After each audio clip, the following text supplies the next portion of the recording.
नमस्कार दोस्तों, आज मैं आपको बैसाख मास के बड़े सोमवार की कथा सुनाने वाली हूँ। अगर आपको ये कहानी पसंद आए तो नीचे कमेंट बॉक्स में हर हर महादेव की अवश्य लिखें। तो आइए सुनते हैं शिव कृपा की एक बहुत ही सुंदर कहानी।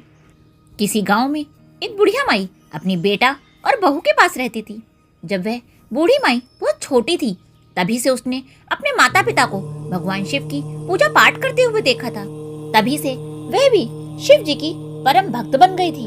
वह थी तो 10 वर्ष की, लेकिन बहुत ही समझदार थी। उसने हमेशा ही अपने माता पिता को भगवान शिव से पुत्र के लिए प्रार्थना करते हुए देखा था। एक बार की बात है, उस मंदिर के पुजारी ने उसके माता पिता से कहा कि अगर तुम्हें पुत्र की कामना है तो तुम पशुपतिनाथ के 5 सोमवार के व्रत करो। फिर लड़की के माता पिता ने पशुपतिनाथ के 5 सोमवार के व्रत किए। 5 सोमवार पूरे होते ही उसकी माँ गर्भवती हो गई और 9वें महीने के बाद उसने एक पुत्र को जन्म दिया। इस चमत्कार को देखकर भगवान शिव में उस लड़की की आस्था और अधिक बढ़ गई। अब तो वह लड़की घंटों बैठकर भगवान शिव का पूजा पाठ किया करती।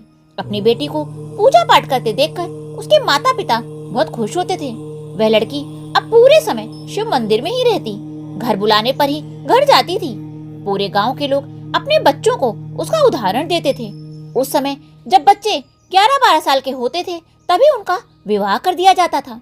तो उस लड़की का भी 12 वर्ष की आयु में विवाह हो गया और जब वह 14 वर्ष की हुई तो उसका गौना हो गया। 16 वर्ष की आयु में ही उसके एक पुत्र भी हो गया। उसका पुत्र 4 ही साल का हुआ था कि उसके पति की मृत्यु हो गई। उसने मेहनत मजदूरी करके अपने पुत्र का लालन पालन किया और उसको पढ़ाया लिखाया। धीरे धीरे समय बीतता गया और लड़का विवाह के योग हो गया। उसने एक योग कन्या देखकर अपने बेटे का विवाह कर दिया, लेकिन उसने भगवान शिव का पूजा पाठ करना नहीं छोड़ा। इसी तरह समय बीतने लगा और एक दिन की बात है कि बुढ़िया माई भगवान शिव का पूजा पाठ करके घर लौटी तो उसके बेटे बहू ने कहा, माँ इतना पूजा पाठ क्यों करती हो? भगवान शिव ने तुम्हें दिया ही क्या है?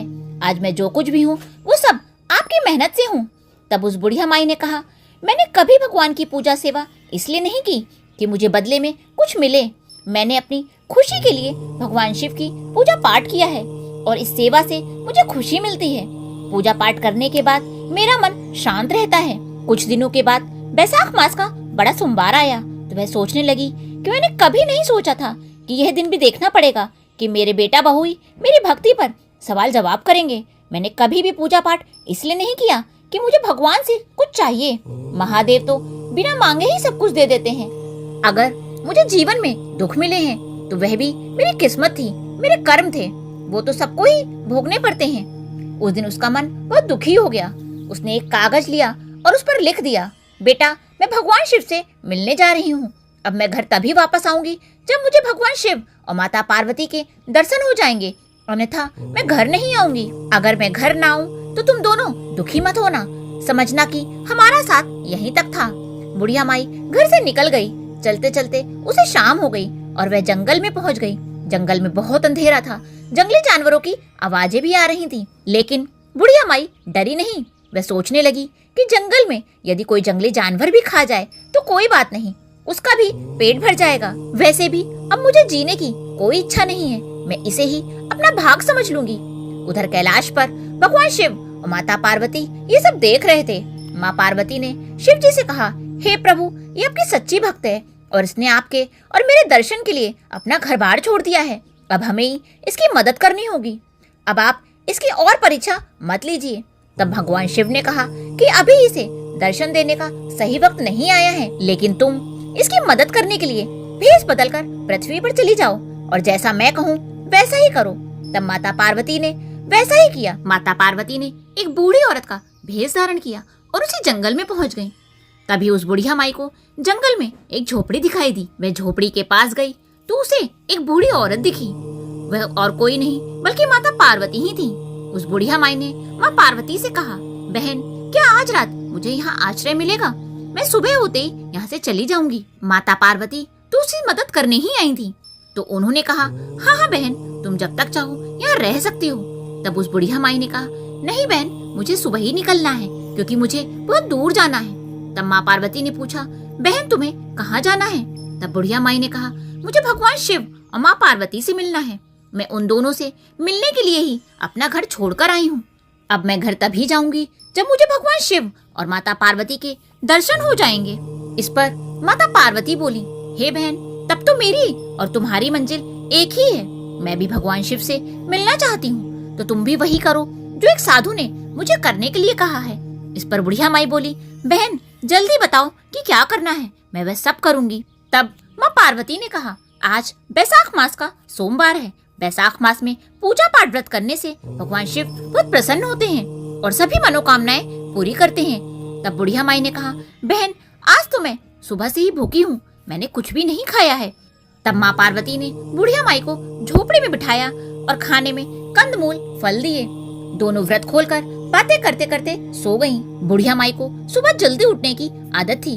वह उठकर झोपड़ी के बाहर आई तो उसे एक झरना दिखाई दिया। बुढ़िया माई ने वहीं स्नान करके भगवान शिव की पूजा करी और वापस झोपड़ी में आ गई। बुढ़िया माई ने देखा कि यह औरत तो अभी भी सो रही है, लेकिन ये तो कहीं से भी बूढ़ी नजर नहीं आ रही। इसके चेहरे पर एक अनोखा तेज है। इसका चेहरा तो किसी देवी की भांति चमक रहा है। तभी माँ पार्वती की आँख खुल गई और उनके मुख से पहला शब्द ओम निकला। तब माँ पार्वती बोली, बहन मैं रात को देर से सोई थी, इसलिए मुझे उठने में देरी हो गई।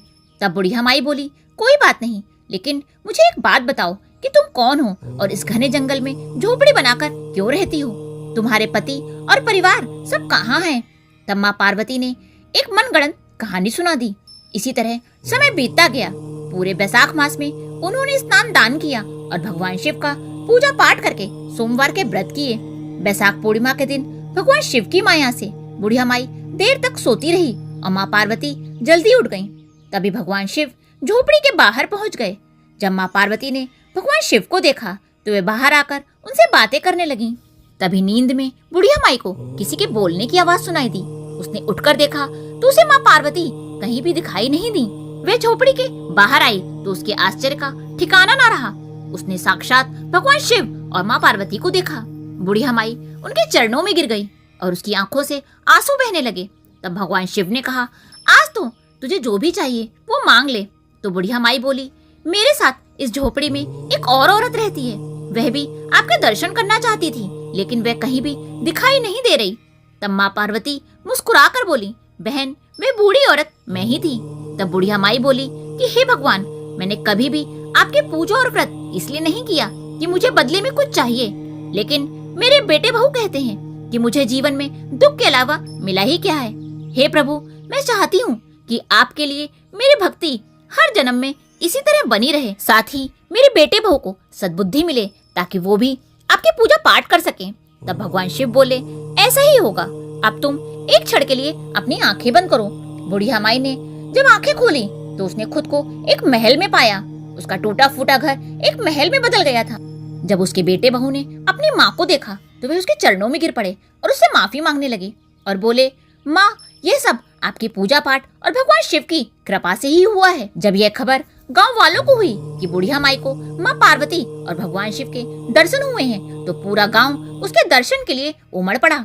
जब उस नगर के राजा रानी को पता चला तो वह भी उसके दर्शन करने के लिए उसके घर आए। उसके बाद राजा ने पूरे नगर में ढिंडोरा पिटवा दिया कि सभी को बैसाख मास में सोमवार का व्रत करके शिव जी की पूजा पाठ करनी चाहिए, दान पुण्य करके बड़ पीपल को सींचना चाहिए। ऐसा करने से घर में धन समृद्धि आती है। हे शिव भगवान, जैसे आपने उस बुढ़िया माई को दिया वैसे ही इस कहानी को कहने वाले, सुनने वाले और हुक्कारा भरने वाले को भी देना। बोलो शिव भगवान माता पार्वती की जय।